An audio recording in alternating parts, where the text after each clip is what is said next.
छत्तीसगढ़ विधानसभा चुनाव 2023 के लिए मतदान संपन्न हो चुका है। मतदान के बाद सभी 90 सीटों के उम्मीदवारों की किस्मत ईवीएम में कैद हो चुकी है। अब लोगों को इंतजार है तो सिर्फ नतीजों का। लेकिन नतीजों से पहले ही भाजपा और कांग्रेस दोनों ही दल सरकार बनाने का दावा कर रहे हैं। जहां एक ओर कांग्रेस 75 पार का दावा कर रही है, तो वहीं दूसरी तरफ भाजपा भी 55 से 60 सीट जीतकर सरकार बनाने का दावा करती आ रही है। छत्तीसगढ़ में किसकी सरकार बनेगी, कौन होगा छत्तीसगढ़ का नया मुख्यमंत्री, ये तो 3 दिसंबर को ही पता चल पाएगा।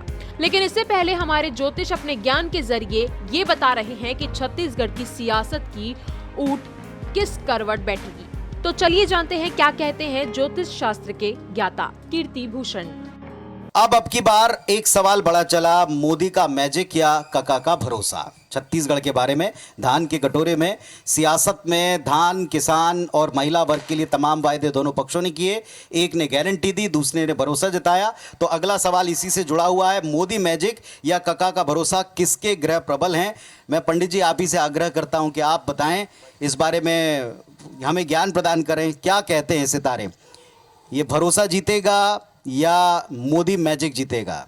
अभी जो ग्रह दशाएं हैं उसके अनुसार तो मैं निश्चित रूप से ये कहूँगा कि मैजिक मोदी जी का ही चलेगा।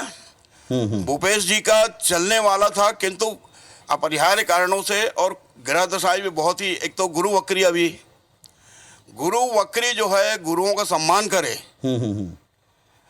और देश को, जैसा कहा जाता है, सोने की चिड़िया के साथ साथ विश्व गुरु का दर्जा हमारे भारत को कहा जाता है। तो इस राह पे जो चलने वाले नेतागण हैं, लीडर्स हैं, आने वाले भविष्य में वही लोग आगे बढ़ेंगे, वही लोग सफलता प्राप्त करेंगे। और जो भी गुरुओं का या शिष्यों का या देश की संस्कृति का जो अपमान करेगा, मैं समझता हूँ उनका कल्याण अब नहीं होने वाला है। ठीक है, चलिए एक राय भी है आपकी और साथ में ज्ञान जो ज्योतिष का है उसके मुताबिक भी आपने बात की, लेकिन इस पर थोड़ा प्रकाश आप भी डालें पंडित जी। आपको क्या लगता है, दो सबसे बड़े कद्दावर फेस हैं, एक मोदी जिनकी गारंटी, दूसरा भूपेश जिन्हें आप काका कहते हैं, जिनका भरोसा? सर्वप्रथम सम्मानी में 2 बातें कहना चाहूंगा। सबसे पहली बात, इस बात को क्लियर मान के चलिए कि 2018 में एक इसी टीवी डिबेट पर एक बात हुई थी और बहुत सारे लोगों ने कहा था अब की बार भाजपा 65 पार, लेकिन मैं एक लौटा था, मैंने कहा नहीं, कांग्रेस 65 पार 2018 में। इस बार मेरी स्थिति बिल्कुल क्लियर है। वो क्लियर ये है कि 2018 का जो मध्य प्रदेश देखने को आपको मिला था, मध्य प्रदेश में जो परिणाम देखने को मिला था, 2023 में छत्तीसगढ़ में वो परिणाम देखने को मिलेगा। परिवर्तन सुनिश्चित है। एक बात सम्मानित पंडित जी ने अभी बात कही, सिग्नल लगने वाली बात कही, वही बात मैं यहाँ पर कहना चाहूंगा। 3 तारीख को गोचर की स्थिति को देखें।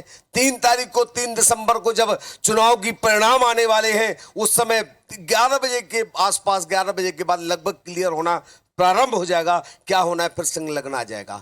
ऐसी स्थिति में बिल्कुल क्लियर है, 100% मान के चलिए सत्ता परिवर्तन तो होगा, लेकिन सत्ता परिवर्तन कैसा होगा, सवाल उठता है कि राजा का परिवर्तन होगा। और उस राजा के परिवर्तन में निश्चित तौर पर मैं क्लियर शब्दों में कहूं, कांग्रेस लगभग 50 से सीटों के आसपास, 48 से 50 सीट, 5 लगभग अन्य और शेष बीजेपी के खाते में सीटें जाने को बिल्कुल मतलब आपने 55 सीटों को माइनस करने के बाद बाकी की सीटें भारतीय जनता पार्टी को दी। हाँ, तो फिर परिवर्तन कैसे हुआ? परिवर्तन ऐसा हुआ, मैंने कहा कि 2018 में जो मध्य प्रदेश में हुआ था, मतलब इसमें ये स्थिति क्लियर है कि भीतर घात हो सकता है और भीतर घात होने के बाद में निश्चित तौर पर ऐसी स्थितियां, परिस्थितियां निर्मित हो सकती हैं।